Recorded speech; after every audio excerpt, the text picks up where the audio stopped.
ግን ከዚህ በኋላ የሚኖረንን ጊዜ ደግሞ ጌታ በቃሉ እንዲባርክልን የጊዜውን ሐሳቡን ወደኛ እንዲልክ እንጸልያለን። ሃሌሉያ።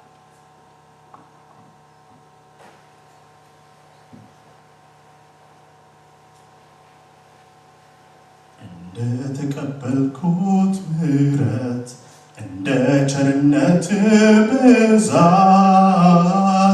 እንዳገለግልህ እርዳኝ ጌታ ሆይ ስጠኝ የመንፈስን እሳት። እንደተቀበልኩት ምሕረት እንደ ቸርነት ብዛት እንዳገለግልህ እርዳኝ ጌታ ሆይ ስጠኝ የመንፈስን እሳት። እስራቴን ቆርጠህ ቀንበሬን ሰብረሃል ነፍሴን እንድታመልክ ነፃ አውጥተኸኛል። ባርነት አበቃ ልጅ ነህ ብለኸኛል። በፍቅርህ ኃይል ማርከህ ያንተ አድርገኸኛል። እንደተቀበልኩት ምሕረት እንደ ቸርነት ብዛት እንዳገለግልህ እርዳኝ ጌታ ሆይ ስጠኝ የመንፈስን እሳት። እንደተቀበልኩት ምሕረት እንደ ቸርነት ብዛት እንዳገለግልህ እርዳኝ ጌታ ሆይ ስጠኝ የመንፈስን እሳት። እስራቴን ፈተህ ቀንበሬን ሰብረሃል ነፍሴን እንድታመልክ ነፃ አውጥተኸኛል። ባርነት አበቃ ልጅ ነህ ብለኸኛል። በፍቅርህ ኃይል ማርከህ ያንተ አድርገኸኛል። እንደተቀበልኩት ምሕረት እንደ ቸርነት ብዛት እንዳገለግልህ እርዳኝ ጌታ ሆይ ስጠኝ የመንፈስን እሳት። ሃሌሉያ። እግዚአብሔር ሆይ እናመሰግንሃለን። እግዚአብሔር ሆይ ከፍ ከፍ እናደርግሃለን። ምሕረትና ቸርነትህ እየተከተለን ጌታ ሆይ ዛሬ ደግሞ በፊትህ በዚህ ሰዓት እንሆን ዘንድ ስለተሰጠን ስለዚህ እድል እንባርክሃለን። ክብር ሁሉ ለገናናው ስም ይሁን። አንተ አባት ስለሆንከን፣ አንተ መድኃኒት ስለሆንከን፣ አንተ እረኛ ስለሆንከን ጌታ ሆይ ተጠብቀን በመንፈስህ በዚህ ሰዓት እናመልክ ዘንድ በፊት እንጸልይ ዘንድ ህብረት እናረግ ዘንድ ስላገኘነው ይሄ እድል ጌታ ሆይ ክብር እንሰጥሃለን። ክብር ሁሉ ለአንተ ብቻ ይሁን። በዚህ ሰዓት መንፈሳችን በፊትህ የተዘጋጀ ይሁን። ልባችን በፊት የተከፈተ ይሁን። ጌታ ሆይ በአንደበቴ ተናገር፣ በአይምሮዬ ተጠቀም። እግዚአብሔር ሆይ የህዝብህን ልብ አንተ ክፈት። ማንኛውም ጌታ ሆይ ሐሳብ ላይ ተጽዕኖ የሚያደርግ በተለያየ መንገድ የቃልህን ጌታ ሆይ ስልጣን የሚገዳደር የክፉ ሥራ ሁሉ በኢየሱስ ስም የፈረሰ ይሁን። በጌታ በኢየሱስ ስም ጠማማ መንፈስ የታሰረ ይሁን። እግዚአብሔር ሆይ ስለ ሁሉ ነገር እንባርክሃለን። ጊዜውን ሰዓቱን ሁሉ ለአንተ እንሰጣለን። በጌታ በኢየሱስ ስም አሜን። ክብር ለእግዚአብሔር ይሁን። ከዚህ በፊት ስናገር ሰምታችሁኝ ይሆናል።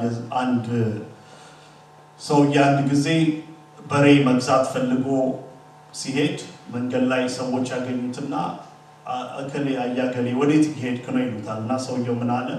በሬ ልገዛ ነው ብሎ መለሰና ያ የመለሰለት ሰው ምን አለው? እንዴ እግዚአብሔር ቢፈቅድ በሬ ልገዛ ነው አትልም ወይ? ምን አለ ሰውየው? ገበያውም እዚህው ነው፣ ብሩም ኪሴ ነው ያለው፣ ምን ያስፈልጋል አለ።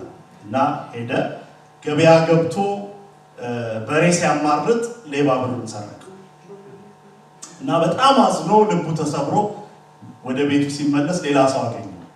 እና ያገን ወዴት እየሄድክ ነው ቢለው እግዚአብሔር ቢፈቅድ ወደ ቤቴ እየሄድኩ ነው አለና ሃርድ ዌይ ተማር ገብቷቸዋል አንዳንዴ ብዙ ነገሮች እኛ ጋር ስላሉ በቃ ነገ በተመለከተ ከእግዚአብሔር ጋር የተፈራረመን ቢመስለን ጊዜ አለ ግን ነገ በማን እጅ ነው ያለው በእግዚአብሔር እጅ ነው ያለው ለዚህ ነው የያዕቆብ መልእክት ላይ እግዚአብሔር ቃል ሲናገር ጌታ ቢፈቅድ ይሄንና ያንን አደርጋለሁ በሉ ለምን ነገ የማን ነው የእግዚአብሔር ነው tomorrow is a mystery ነው ነገ ሚስጥር አናውቀው ዛሬ ግን it's present day gift ነው ዛሬ ስጦታ አድርጎ እግዚአብሔር ሰጥቶናል ስጦታ አድርጎ በሰጠን በዚህ ቀን እናመልከዋለን ስጦታ አድርጎ በሰጠን በዚህ ቀን ህብረት እናደርጋለን እንዋደዳለን ማለት ነገ አይደለም የመዋደጃ ጊዜው ነገ አይደለም የመተጋገፊያ ጊዜው ነገ አይደለም የማምለኪያ ጊዜው እግዚአብሔር ይፈቅድ ነገ እናደርገዋለን ግን አሁን ከእግዚአብሔር ጋር የመስማሚያው ጊዜ መቼ ነው አሁን ክብር ለጌታ ለምን ትላንት is a history yesterday is a history አልፏል አይመለስም እንደ ወንዝ አልፏል ትላንት ስላለፈው ብትጨነቁ ብትጸጸቱ ምን ብትሉ አትለውጡት አልፏል ዛሬ ግን ነጋችንን ልንዋጅ ዛሬ ተሰጥቶናል ክብር ለጌታ ዛሬ ላካፍላችሁ ያለውን ሐሳብ ከመናገሬ በፊት አንድ የሚገርም ጽሑፍ አገኘውና እሱን አንብቤላችሁ እንግዲህ አስተርጓሚ ባለሙያ ባልሆንም በኔ በተረዳሁት መንገድ ሐሳቡን በአማርኛ ሼር አድርጋችሁ ወደ ማካፈላችሁ ቃል ሄዳለሁ እንትን ጽሑፉ በእንግሊዝኛ ስለሆነ ማለት ነው እንደዚህ ነው a lady went to the pastor and said I won't be attending church anymore የሆነ ሴት ፓስተሩ ጋር ሄዳ ምን አለችው ከዛሬ ጀምሮ ቸርች አልካፈልም አለችው and he said may I ask why ልጠይቅሽ ለምን እንደሆነ አላት and she said I see people on their cell phones during the service ምን አለችው በቸርች ፕሮግራም ላይ ሰዎች ሞባይላቸውን ይዘው አያለው አንድ ኮምፕሌን ቀጠለችና some are gossiping አንዳንዶች ደግሞ ያማሉ አለችው ቸርች ውስጥ ሐሜተኞች ናቸው አንዳንድ ሰዎች some just ain't living right አንዳንዶች ደግሞ ትክክል ህይወት አይደለም የሚኖሩት they are all just hypocrites አብዛኛው ሰው ግብስ ነው almost like ሁሉም ማለት ነው hypocrites ናቸው ግብሶች ናቸው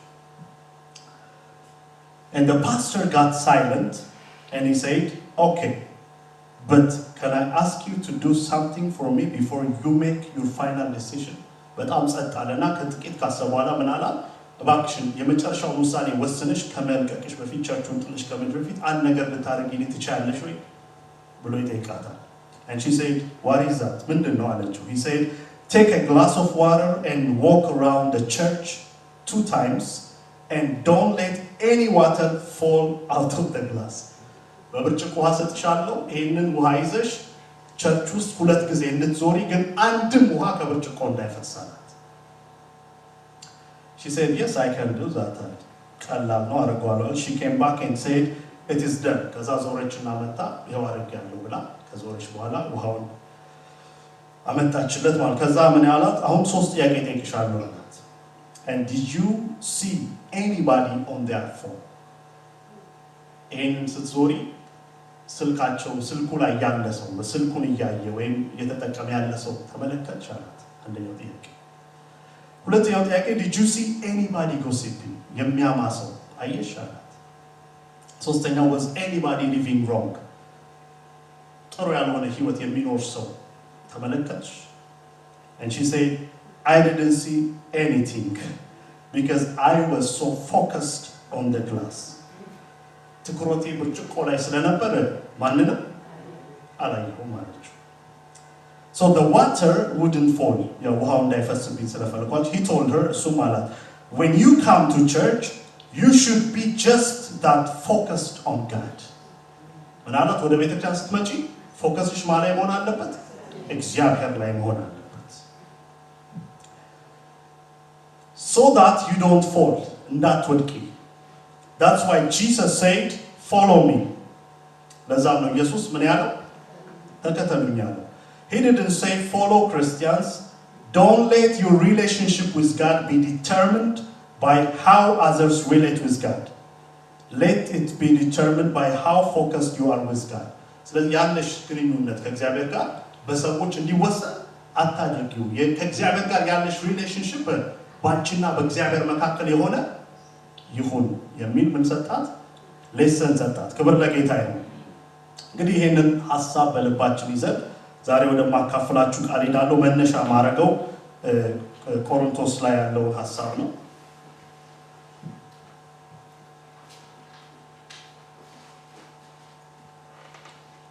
አንደኛ ቆሮንቶስ ምዕራፍ 12 ጋር ሄደን ይሄንን ሐሳብ ካነበብኩ በኋላ ወደ ማካፈላችሁ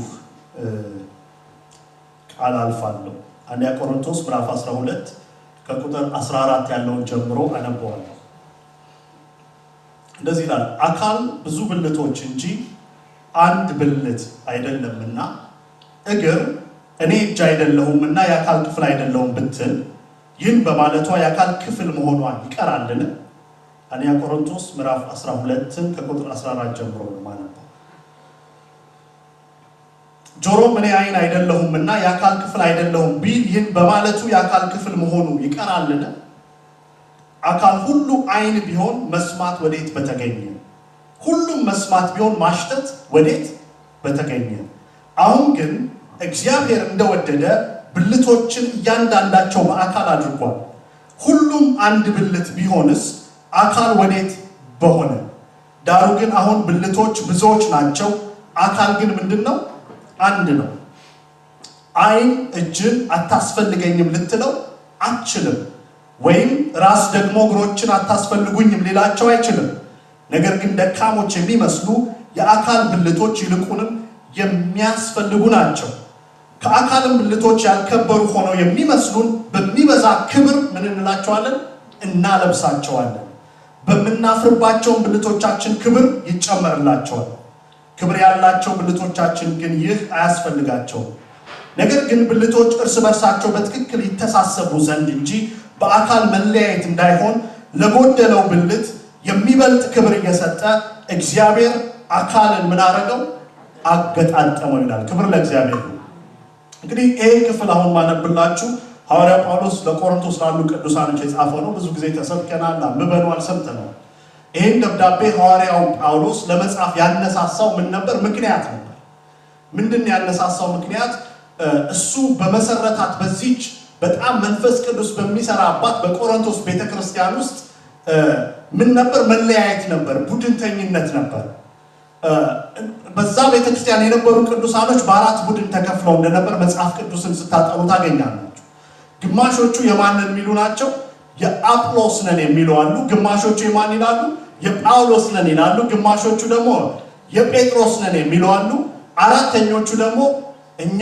የክርስቶስ ነን የሚሉ አሉ ማለት ይሄ መንፈሳዊያን ይመስላሉ አይደል ግን አራቱም ትክክል አልነበሩም ገብቷቸዋል በአራት ቡድን ተከፋፍለው ነበር ቸርች ውስጥ በጳውሎስ ምናልባት የጳውሎስ ነን የሚሉት ጳውሎስ ቸርቹን ፋውንድ ባረገ ወቅት ላይ የነበሩ ሰዎች ተብለው ይታመናሉ በቸርቹ ውስጥ ረጅም ጊዜ ወሰዱ ከጳውሎስ ጋር ሪሌሽንሺፕ የነበራቸው በሱ ትምህርት በሱ አገልግሎት ህይወታቸው የተለወጠ ምናልባትም ወደ ጌታ የመጡ ሊሆኑ ይችላሉ የጴጥሮስ ነን የሚሉ ደግሞ ጴጥሮስ ብዙ ጊዜ ወደ አይሁድነት የሚያዘነብል እግዚአብሔር ግን ነው የሚለው ጳውሎስ ራሱ ፊት ለፊት የተቃወመው ሰው ስለዚህ አብዛኛው ከአይሁድ የመጡ ሰዎች ደግሞ የቆሮንቶስ ቤተክርስቲያን እንደምታውቁት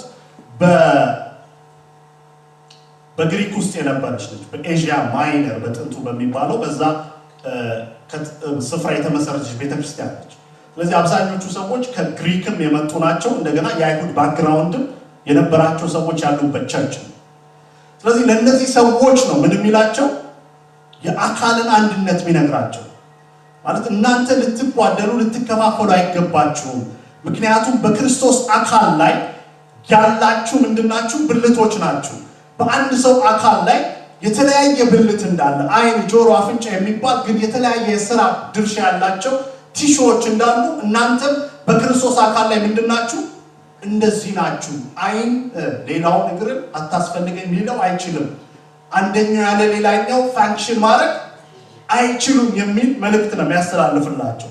ስለዚህ ይሄንን እንግዲህ አካሎች ነን ብልቶች ነን የሚለውን ሐሳብ ካልኳችሁ በኋላ ዛሬ ላካፍላችሁ የምፈልገው እንደ አካል በተጠራንበት አንዳችን የሌላችን ፓርት ልንሆን በቤተክርስቲያን በተሰበሰብንበት በዚህ ስፍራ ብዙ እግዚአብሔር ከኛ የሚጠብቀው ልናደርግ የሚገባ ፓርት ቢኖረንም ዛሬ በአንዱ ላይ ነው እኔ መናገር የምፈልገው እግዚአብሔር በልቤ ባስቀመጠው። ይሄም ሁላችን ለማቅናት ተጠርተናል። ጌታ ይባረክ። አሜን። ለምን ተጠርተናል? ለማቅናት ተጠርተናል። እስኪ ለማቅናት ተጠርቻለሁ በሉ። ድገሙት እስኪ። ለማቅናት ተጠርቻለሁ። ጌታ ይባረክ። ስለዚህ ማቅናት የሚለውን ሐሳብ ከመናገሬ በፊት ለምንድን ነው ማቅናት ያለብን ካለን አሁን እንደመነሻ ያረኩላችሁ ነው። የአንዳችን መቅናት የሌላችንን መቅናት ስለሆነ ጌታ ይባረክ። አንድ ብልቶች ነን የሚለውን ሐሳብ ለማንበብ የፈለኩት ለዛ ገብቷችኋል። ሌላውን ስታቀኑት ሌላውን እግዚአብሔር ወዳየለት ዴስቲኒ ይደርስ ዘንድ የእናንተን ድርሻ በህይወቱ ላይ ስትወጡ የምትሰሩት ነገር ለራሳችሁ አካል ነው የምትሰሩት ነው የሚለው ጳውሎስ። ክብር ለጌታ ይሁን።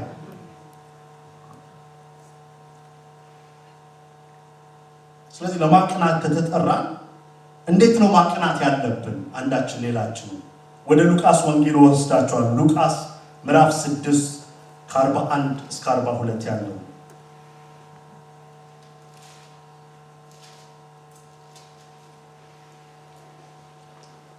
የሉቃስ ወንጌል ምዕራፍ 6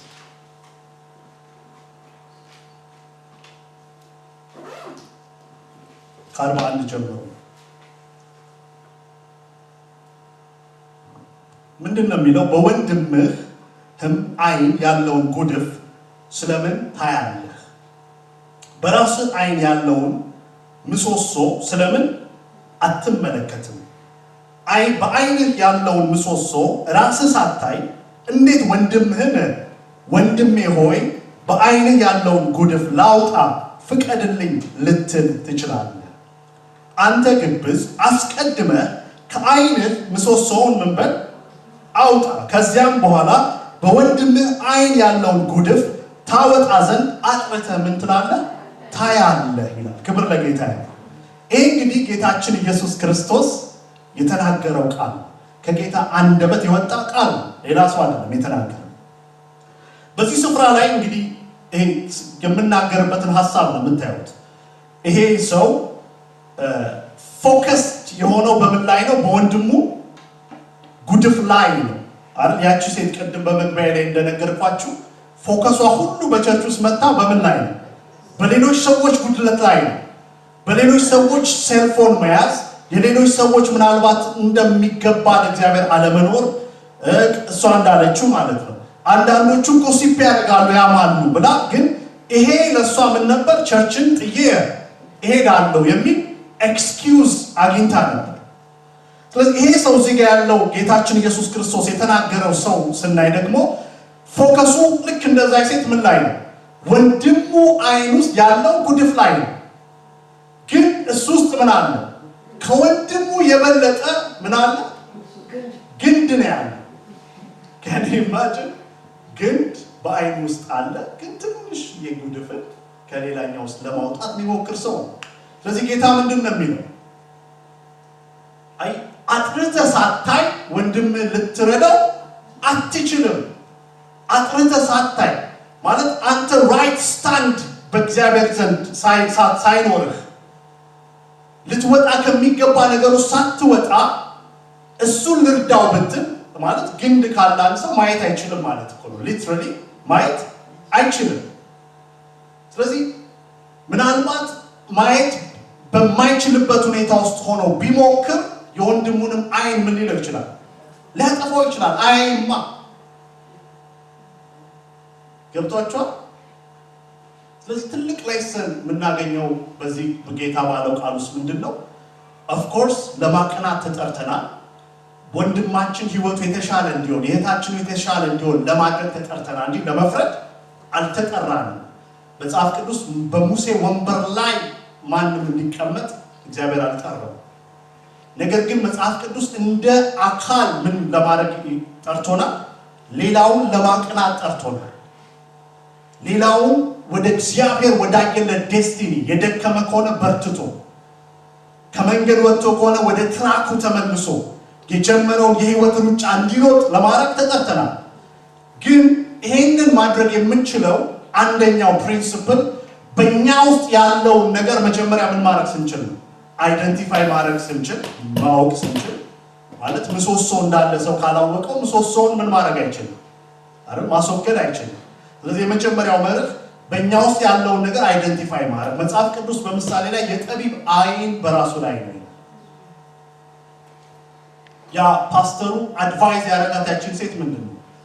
ፎከስ ማድረግ ያለብሽ በሌሎች ችግር ላይ ሳይሆን በሰጠውሽ ነገር ላይ፣ ጋድ ላይ፣ በእግዚአብሔር ላይ ፎከስ አድርጊ። መጽሐፍ ቅዱስ እየደጋገመ ትኩረታችን ፎከሳችን በክርስቶስ ላይ እንዲሆን ይነግረናል። ጌታ ይባረክ። የህይወትን ሩጫ የዕብራውያን ጸሐፊ ሲናገር ምዕራፍ 11 ስለ እምነት ጀግኖች፣ ስለ እምነት አባቶች፣ አንዳንዶቹ ስለ እምነት ስለመሞታቸው፣ አንዳንዶቹ በእምነት ከሞት ስለማምለጣቸው ይነግረንና እነዚህ ሁሉ አባቶች እንደ ደመና ካሉልን ይላል፣ እኛ ግን የተሰጠንን መንፈሳዊ ሩጫ ለመሮጥ ማንን እንይላል? የእምነታችን ጀማሪና ፈጻሚ የሆነውን ማንን?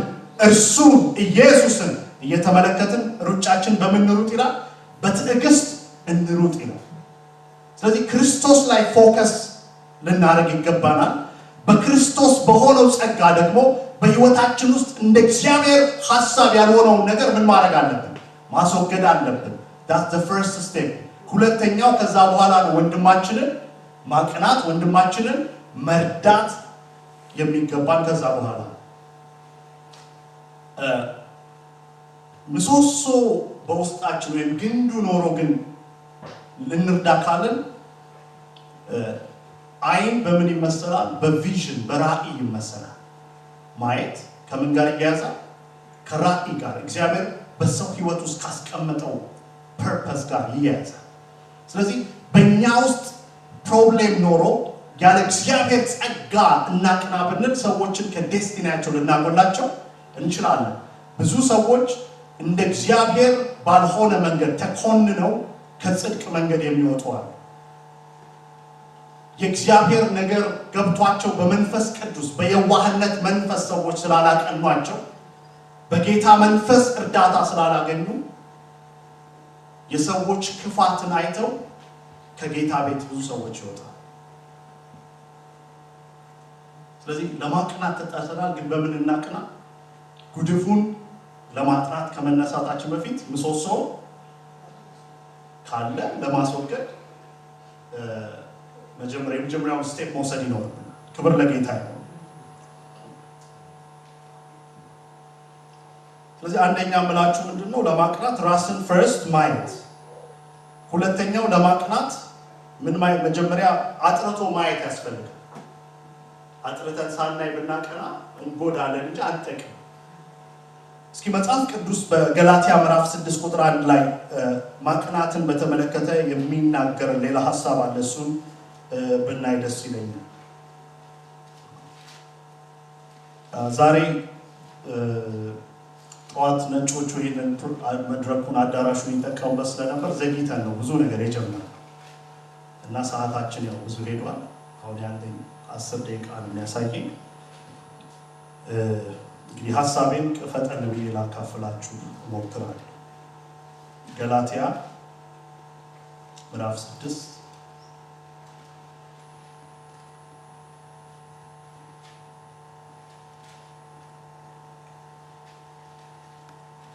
ቁጥር 1 እንደዚህ ይላል፣ ወንድሞች ሆይ ሰው በማናቸውም በደልስ እንኳን ቢገኝ መንፈሳውያን የሆናችሁ እናንተ እንደዚህ ያለውን ሰው በየዋህነት መንፈስ ምን በሉት? አቅኑት። አንተ ደግሞ ምን እንዳትፈተን ራስህን ጠብቅ። እንግዲህ ሁለተኛው ፕሪንሲፕል እዚህ ጋር የምታገኙት አንደኛ ለማቅናት አጥርቶ ማየት ያስፈልጋል፣ ራስን ማየት ያስፈልጋል። ሁለተኛ ለማቅናት አጥርቶ ማየት ያስፈልጋል።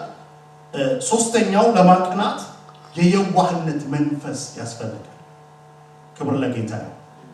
አሜን። የማቅናት ሐሳቡ ሰዎች በፕሮብሌማቸው ወይም በችግራቸው እንዲኮነኑ ማድረግ አይደለም። ሰዎች እንደ እግዚአብሔር ካልሆነ ላይፍ ስታይላቸው የመጨረሻው ግቡ ምንድነው? እንዲወጡና እግዚአብሔር ባየላቸው መንገድ ላይ እንዲጓዙና እግዚአብሔር በፍጻሜ ያየላቸውን ዴስቲኒያቸው እንዲጨብጡ ማድረግ ነው የማቅናት ዋናው ፐርፐስ። ስለዚህ ስናቀና ሊኖረን የሚገባው ልብ ምን ማለት ነው? የየዋህነት ልብ ያስፈልጋል። ክብር ለጌታ። አንዳንድ ሰዎች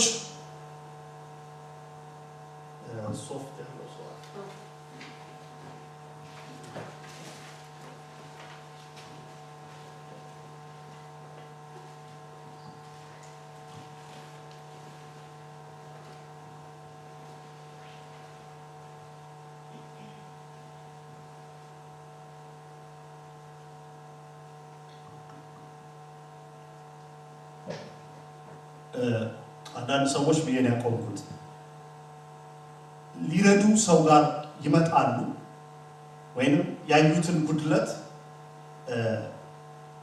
ለማቅናት የሚሞክሩበት መንገድ ማለት ሰዎች ወደ እግዚአብሔር ፍቅር እንዲመለሱ የሚያደርግ ሳይሆን ይልቁንም በዛ ነገር እንዲኮነኑ ገብቷቸዋል። ሪሌሽንሺፓቸው እንዲታደስ እንዲስተካከል ሪስቶርድ እንዲሆን ሳይሆን ይሄ የባሰ እንዲኮነኑ በሚያደርግ መንገድ ሰዎችን አፕሮች የሚያደርጉ ሰዎች አሉ። ለዚህ ነው መጽሐፍ ቅዱስ መንፈሳዊ የሆናችሁ እናንተ የሚለው አይደል?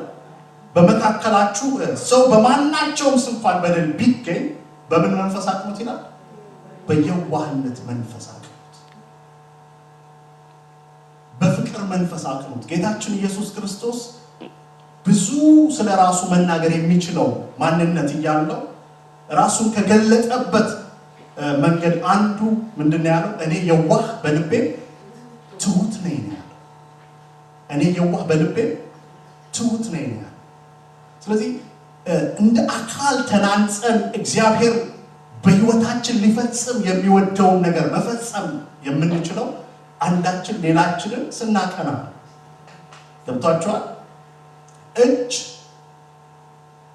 ወደ አይን የሆነ ነገር ቢወረወር አይደል ምን ያደርጋል? ኢሚዲየትሊ እጅ ፕሮቴክት ያደርጋል።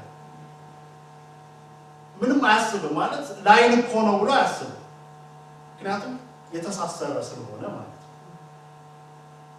በክርስቶስ ያለን ይሄ ፌሎሺፕ፣ በክርስቶስ ያለን አንድነት ልክ በእኛ አካል ላይ እንዳሉት ቲሾዎቻችን የተሳሰረ ነው የሚለው መጽሐፍ ቅዱስ። ስለዚህ ለሌላው ለማድረግ የምንነሳበት ልብ ልክ ለራሳችን እንደምናረገው በሆነ ልብ መሆን አለበት። ጌታ ይባላል። ሌሎች መጥፎ እንዲሰማቸው በሚያረግ እንዲኮነኑ በሚያረግ ህይወታቸውን በማያድስ መልኩ ልናደርገው አይገባም። ጌታ የተባረከ። ስለዚህ ለማቅናት ተጠርተናል። አካሎች ብልቶች ስለሆነ እንዴት እናቅና? የመጀመሪያው ስቴፕ ራሳችንን በማየት፣ ሁለተኛው ስቴፕ አጥርቶ ካየን ግንዱን እናየዋለን። ግንዱን ከወጣ አጥርተን እናያለን። ስለዚህ አጥርቶ በማየት፣ ሶስተኛው ደግሞ በምን መንፈስ? በየዋህነት መንፈስ። ክብር ለጌታ ይሁን። ኮምፓሽኔት በሆነ ማለት ርህራሄ ባለበት ልብ፣ በሚያዝን ልብ፣ ማረገው ለኔ ነው በሚል ልብ ልናደርገው ይገባ። ሃምብል በሆነ ልብ ልናደርገው ይገባል። ዮሐንስ ራእይን የመጀመሪያውን ምዕራፎች ስናነብ ከክርስቶስ የምንማረው አንድ እውነት አለ። ክርስቶስ እንዴት እንደሚያቀና ዮሐንስ ራእይን የመጀመሪያው ምዕራፎች ስታነቡ አይደል ክርስቶስ በራእይ ለዮሐንስ ከገለጠለት ነገር ውስጥ አንዱ በኤዥያ ማይነር ስለነበሩ 7 አብያተ ክርስቲያናት ነበር የገለጠለት። አይደል ስለ ኤፌሶን፣ ቲያጥሮን፣ ሎዶቅያ ስለሚባሉ ቸርቾች ገልጦለት ለነሱ መልእክትን ጽፎላቸው ነበር። እና ያ የጻፈውን መልእክት ስታነቡ ክርስቶስ እንዴት ይጀምር እንደነበር ስታጠሩ ምንድነው የሚለው? በፖዚቲቭ ነው ጌታ የሚጀምረው። ፍቅርን አይቻለሁ ብሎ በእነሱ ዘንድ ያለውን መልካሙን ነገር ጥሩውን ነገር ሊቀጥሉ የሚገባውን ነገር ከተናገረ በኋላ ከዛ ደግሞ ምን ይላል? ግን ደግሞ የምነቅፍበት ነገር አለኝ ይላል። የሚጀምረው በነቀፋ አይደለም፣ የሚጀምረው በመቆጣት አይደለም። ጌታ ባንተ ዘንድ ኮሚትመንትን አያለው፣ ለጌታ የምትተጋውን ነገር አያለው፣ ፍቅርህን አያለው። ግን ደግሞ ምን አለ? የጣልከው ነገር አለ። ማቅናት በየዋህነት ልብ ማቅናት በሰዎች ውስጥ ያለውን መልካሙንም ነገር አክኖሌጅ ማድረግንም ይጨምራል። ክብር ለጌታ ይሁን። አሜን። በሰዎች ውስጥ ያለውን በጌታ ፍቅር ሆኖ የሚያደርጉትንም እውቅና መስጠት ያስፈልጋል። ከዛ ደግሞ ምንቅፍበት ነገር አለ፣ ይሄ ነገር አለ፣ ይሄ ደግሞ ምን ብሏል? ጎልሏል። ስለዚህ ፐርፐዙ ምንድነው? የጎደለውን እንዲጨምር ማድረግ ነው። ጌታ ይባላል። አሜን። የጣልነውን እንድናነሳ ማድረግ ነው። የኤፌሶንን ደብዳቤ ስታጠኑ ኤፌሶኖችን ጳውሎስ ስለ ፍቅር ሲያደንቃቸው ታያላችሁ። በመካከላችሁ ያለው ፍቅር እያለ ኤፌሶን ስታጠኑት በጣም ሲደንቅ እግዚአብሔርን አመሰግናለሁ ሲል ታያላችሁ። ራእይ ጋር ስትመጡ ግን ጌታ ምን ይላቸዋል? የቀድሞውን ፍቅር ጥላችሁታል ይላቸዋል። ሌላ ነገር አላችሁ ጥሩ ነገር፣ ግን ያ የቀድሞ መዋደዳችሁ የቀድሞ ፍቅር ግን ምን ብላችኋል? ጥላችሁታል። ብዙ ጊዜ ይህንን የምንተረጉመው እኛ ለጌታ ያለንን ፍቅር አድርገን ነው አይደል? እሱ ብቻ አይደለም። ኤፌሶኖች የሚደነቁበት እርስ በርስ ምን ነበራቸው? ፍቅር ነበራቸው። ስለዚህ እርስ በርስ ያላችሁንም ፍቅር ጥላችሁታል ነው የሚላቸው ጌታ በራእይ ለዮሐንስ ቢገልጥ። ስለዚህ ለማቅናት የየዋህነት መንፈስ ኢምፖርታንት ነው። ሌላው ደግሞ በምን መጀመር? በፖዚቲቭ ነገር መጀመር።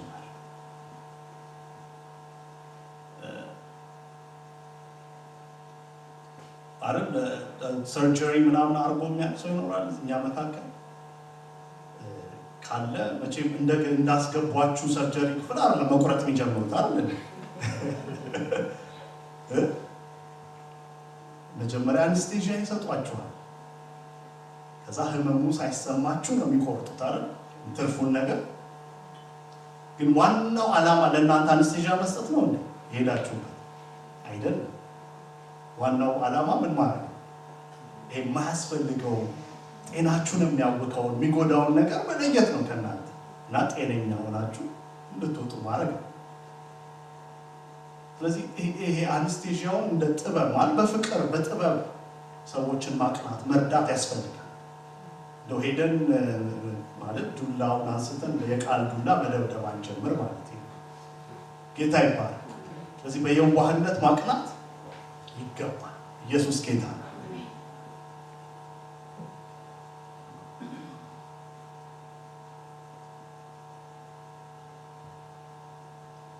እዚሁ ክፍል ላይ ሌላኛው መርህ ኢምፖርታንቱ ስናቀና ራሳችን ደግሞ ምን እንዳንፈተን መጠንቀቅ። ክብር ለጌታ። ይሄ ገባችሁ? ሙሉ ያደርገዋል። ይህንን ጉዞ ከጀመርንበት ጊዜ ጀምሮ የክርስትናን ጉዞ ጌታ እስኪወስደን ወይም ጌታ እስኪመጣ ድረስ ጠላት እንዳለን ታውቃላችሁ። ቻሌንጅ አለ፣ ፈተና አለ። መጽሐፍ ቅዱስ ሲናገር አረ ዲያብሎስ የሚውጠውን ፈልጎ እንደሚያገሳ አንበሳ ምን ይላል? ዙሪያችንን ይዞራል። እዚህ ሁሌ ኦፖርቹኒቲ ለማግኘት የሚተጋ የሚሞክር ጠላት አለ። ስለዚህ ስናቀና ገብቷችኋል? ወንድማችንን ቤተር ለማድረግ ነው የምናቀናው ወይ እህታችንን። at the same time ደግሞ እኛ በዛ ችግር ውስጥ እንዳንገባ ደግሞ ምን ማድረግ አለብን? ራሳችንን መጠበቅ አለብን። ይሄ አንዱ ፕሪንሲፕል።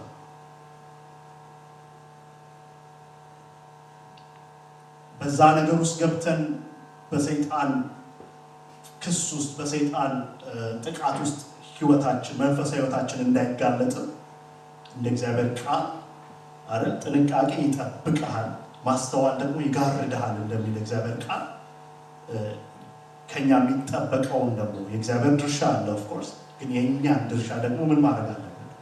መወጣት አለ። እስራኤልን የሚጠብቅ አይተኛም አያንቀላፋም ይጠብቀናል። ግን የኛም ፓርት መዘንጋት የለብን። እግዚአብሔር እንድንገኝ በማይፈልገው ነገር ውስጥ ባለመገኘት፣ እግዚአብሔር እንድንነካው የማይፈልገው ነገር ባለመንካት የራሳችን ህይወት ፕሮቴክት እያደረግን at the same time ደግሞ ሌላውን ማቅናት ይጠበቅብናል ማለት ነው። ክብር ለጌታ ይሁን። ዕብራውያን ምዕራፍ 12 ጋር ሄደን ሌላውን ስለማቅናት የሚናገረውን ቃል አነብና ዕብራውያን ምዕራፍ 12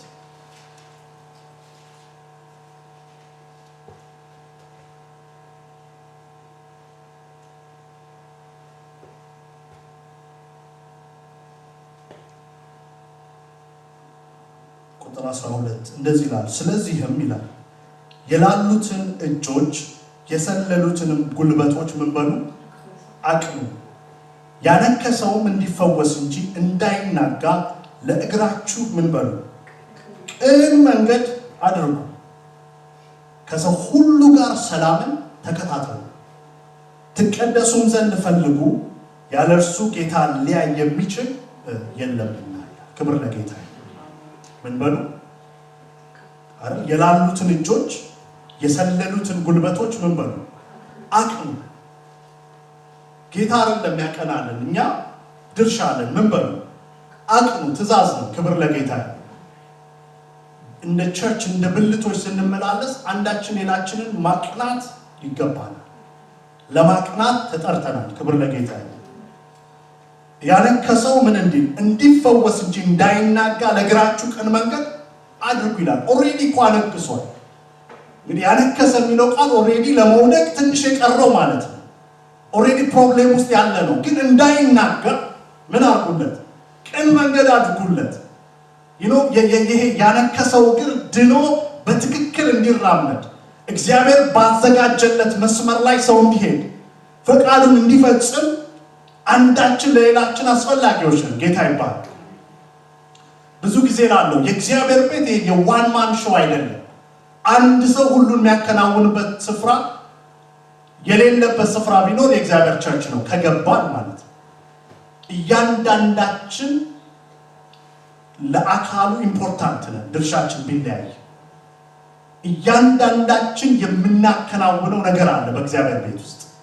ስለዚህ ይሄ ያነከሰ ያለው እግር እንዳይናጋ ማለት ኦሬዲ በቃ ተሰብሮ ወድቆ እንዳይቀር ምን በሉ ቀናን መንገድ አድርጉ ይላል። ክብር ለጌታ ይሁን።